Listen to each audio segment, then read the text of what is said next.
नमस्कार दोस्तों, स्वागत है आप सभी का एक बार फिर बिंदास खबरें में। जी हाँ दोस्तों, अलग अलग समाचार पत्रों और मीडिया से कुछ बेहद बड़ी और अहम खबरें निकल कर आ रही हैं। दोस्तों, जिस तरीके से हमारे देश में कोरोना की दूसरी लहर बड़ी तेजी से फैल रही है, ऐसे में दोस्तों कुछ राज्यों ने तो लॉकडाउन और कुछ राज्यों ने सख्त पाबंदियां लगा दी हैं और कुछ इस पर विचार कर रहे हैं। ऐसे में सरकार की तरफ से कुछ घोषणाएं और बड़ी खबरें निकल कर आ रही हैं, जिन्हें जानना आपके लिए बेहद जरूरी है। इसलिए वीडियो को शुरू से लेकर अंत तक लगातार जरूर देखें। और इसी के साथ दोस्तों आज की पहली बड़ी खबर की दिल्ली में लॉकडाउन एक हफ्ते के लिए और बढ़ाया गया, सीएम अरविंद केजरीवाल का ऐलान। दोस्तों यहाँ पर आपको बता दें कि राजधानी दिल्ली में कोविड-19 के खराब हालत और खतरे को देखते हुए लॉकडाउन को एक हफ्ते के लिए बढ़ा दिया गया है। मुख्यमंत्री अरविंद केजरीवाल ने आज इसकी घोषणा भी कर दी है। केजरीवाल ने कहा कि दिल्ली में अगले सोमवार यानी कि 3 मई को सुबह 5 बजे तक के लिए लॉकडाउन लागू रहेगा। दोस्तों यहाँ पर आपको बता दें कि मुख्यमंत्री केजरीवाल ने कहा कि दिल्ली के अस्पतालों में ऑक्सीजन की कमी है। उन्होंने कहा कि दिल्ली सरकार केंद्र के साथ मिलकर काम कर रही है। ऑक्सीजन की किल्लत पर केजरीवाल ने कहा कि हमें 490 टन अलॉट किया गया है, लेकिन सप्लाई पूरी नहीं मिल पा रही है और दिल्ली को 700 टन ऑक्सीजन की जरूरत है। और इसी के साथ दोस्तों अगली बड़ी खबर की एक दिन में 3,49,691 नए मामले, वहीं 2,767 लोगों की मौत। दोस्तों यहाँ पर आपको बता दें कि कोरोना वायरस की दूसरी लहर का कहर देश भर में जारी है। कोरोना वायरस संक्रमण के मामले में भारत दुनिया भर में रिकॉर्ड बना रहा है। देश में पिछले 24 घंटे में 3,49,691 नए मामले मिले हैं। ये दुनिया भर के किसी भी देश में आए सबसे ज्यादा मामले हैं। एक दिन में 2,17,113 लोग डिस्चार्ज भी हुए और 2,767 लोगों की मौत भी हो गई है। दोस्तों यहाँ पर आपको बता दें कि मिनिस्ट्री के आधिकारिक आंकड़ों के मुताबिक महाराष्ट्र, उत्तर प्रदेश, नई दिल्ली, कर्नाटक, छत्तीसगढ़,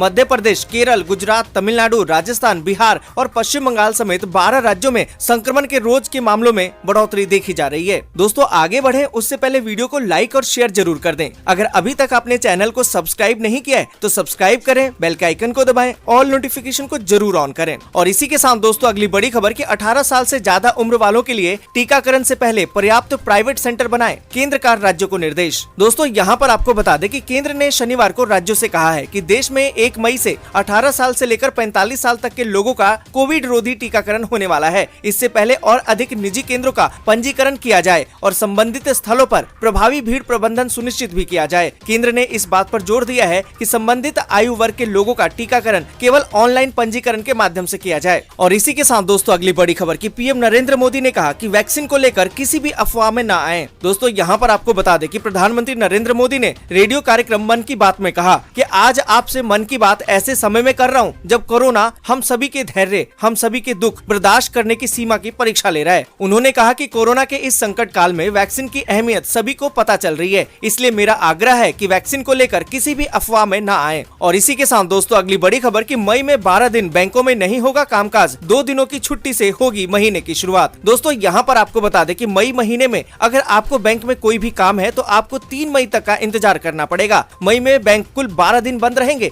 1 मई को महाराष्ट्र दिन यानी कि मई डे है, इस दिन मजदूर दिवस मनाया जाएगा। इस दिन कुछ राज्यों के बैंक बंद रहेंगे। वहीं 2 मई को रविवार होने के कारण भी बैंक बंद रहेगा। दोस्तों आपको बता दें कि 1 मई, 2 मई, 7 मई, 8 मई, 9 मई, 13 मई, 14 मई, 16 मई, 22 मई, 23 मई, 26 मई और 30 मई को बैंक बंद रहेंगे। इसके अलावा अलग अलग राज्यों में विभिन्न कारणों के चलते बैंक बंद रहेंगे। और साथ ही दोस्तों आपको बता दें कि देश में बढ़ते कोरोना के संक्रमण को देखते हुए बैंकों के संगठन ने सुबह 10 बजे से लेकर दोपहर 2 बजे तक ही बैंकों को खोलने की सलाह दी है, यानी कि अब बैंक आम जनता के कामकाज के लिए केवल 4 घंटे ही खुलेंगे। और इसी के साथ दोस्तों अगली बड़ी खबर की दिल्ली में ऑक्सीजन संकट अभी भी बरकरार, पेंटामेड अस्पताल में ऑक्सीजन सिर्फ 1 घंटे के लिए बाकी। दोस्तों यहाँ पर आपको बता दें कि राष्ट्रीय राजधानी दिल्ली में ऑक्सीजन संकट अभी भी बरकरार है। यहाँ पेंटामेड अस्पताल में केवल 1 घंटे के लिए ऑक्सीजन बचा है। अस्पताल के सूत्रों ने बताया है कि यहाँ 50 ऐसे मरीज भर्ती हैं जिन्हें ऑक्सीजन की दरकार है, जबकि कुछ वेंटिलेटर पर हैं और ऑक्सीजन की कमी के कारण गंभीर संकट की स्थिति है। और इसी के साथ दोस्तों अगली बड़ी खबर की भारत बायोटेक की कोवैक्सीन के दाम तय, प्राइवेट अस्पतालों को 1200 तो राज्य सरकारों को 600 रुपए में मिलेगी 1 डोज। दोस्तों यहाँ पर आपको बता दें कि कोरोना वायरस के देश में रोजाना ही रिकॉर्ड तोड़ मामले सामने आ रहे हैं। बीते कई दिनों से रोजाना 3 लाख से ज्यादा नए मामले सामने आने के बाद देश भर में हड़कंप मचा हुआ है। सरकार ने वैक्सीनेशन पर भी जोर बढ़ा दिया है। इस बीच देशी कोरोना वैक्सीन बनाने वाली कंपनी भारत बायोटेक ने अगले फेज के वैक्सीनेशन प्रोसेस के लिए कोवैक्सीन के दामों का ऐलान कर दिया है। राज्य सरकार को यहाँ 1 डोज 600 रुपए में पड़ेगी, वहीं प्राइवेट अस्पतालों को 1200 रुपए प्रति डोज देने होंगे। यहाँ पर दोस्तों आपको बता दें कि भारत बायोटेक ने वैक्सीन की कीमत की घोषणा करते हुए कहा कि भारत सरकार के निर्देशों के अनुसार हम कोवैक्सीन की कीमत का ऐलान करते हैं। राज्य सरकार के अस्पतालों के लिए 600 रुपए प्रति डोज और प्राइवेट अस्पतालों के लिए 1200 रूपए प्रति डोज देने होंगे। कंपनी ने बताया कि कोवैक्सीन का निर्यात भी किया जाएगा। निर्यात की जाने वाली वैक्सीन की कीमत 15 से 20 डॉलर प्रति डोज होगी। और इसी के साथ दोस्तों अगली बड़ी खबर की राहुल गांधी का कांग्रेस कार्यकर्ताओं को संदेश, पार्टी का कामकाज छोड़ के कोरोना काल में लोगों की मदद करें। दोस्तों यहाँ पर आपको बता दें कि कांग्रेस नेता राहुल गांधी ने रविवार को सभी कांग्रेस कार्यकर्ताओं से कहा है कि सिस्टम फेल हो गया है और इसलिए वे सभी राजनीतिक गतिविधियों को छोड़कर कोरोना वायरस के खिलाफ इस जंग में लोगों का साथ दें। उन्होंने कहा कि ये वक्त लोगों की बेहतरी के बारे में बातें करने का है क्योंकि सिस्टम पूरी तरह से फेल हो चुका है। और इसी के साथ दोस्तों अगली बड़ी खबर की रेलवे ने कहा कि 3816 कोविड केयर कोच उपलब्ध, जानिए कहां-कहां मिल रही है ये सुविधा। दोस्तों यहाँ पर आपको बता दें कि कोरोना वायरस संक्रमण के लगातार बढ़ते मामलों से अस्पतालों में बेड की भारी कमी हो गई है। ऐसे में इंडियन रेलवे ने ट्रेन कोच को अस्पताल के बेड की तरह ही बदल दिया है।